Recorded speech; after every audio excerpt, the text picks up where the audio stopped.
Good morning, Scott here, known as Cantaloupe to some online, and I'm bringing another video to you on a subject that's interesting to me. It might be of interest to you or someone you know. And I want to report a comment I have heard recently, very recently, just now. Only a Sith deals in absolutes.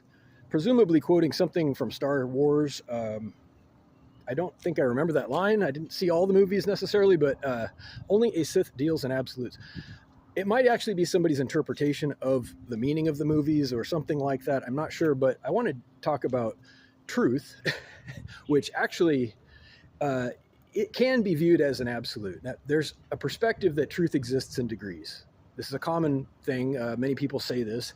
They say, oh, everything's a matter of opinion. It depends on perspective. But turns out that's only true if you're looking at the symbols of truth. That is language, books, whatever, documents. If they are subject to interpretation, you have a point. If we are regarding documents and symbols as the source of truth, then yes, it is all subject to interpretation, but that's not the source of truth, is it? These are proxies to some meaning that was intended. It was attempted to be conveyed through the symbol, right? The document, the text, the speech, the language, whatever. And those things don't create the truth. And we're trying to say that they do. We're not trying to say that it's all subject to interpretation, because before that, it wasn't. There was an event. There was an idea that was absolutely of singular meaning.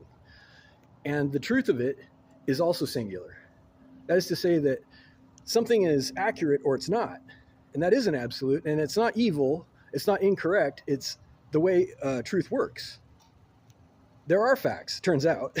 To say that everything is subject to interpretation, to say that everything's a matter of opinion, is to deny facts, if you think about it. I'm sorry that some things are accurate. Some things are true. A measurement can be accurate in principle and in reality. I mean, yes, there's some gray area. That's also true. That's another absolute truth. You can either try to represent reality, or you can, describe something fictional. That's where it goes. It's part of nihilism. If you look at philosophy, you look at Nietzsche's unique brand of philosophy. It's called nihilism, and its core argument is that truth is subjective. It is a matter of opinion.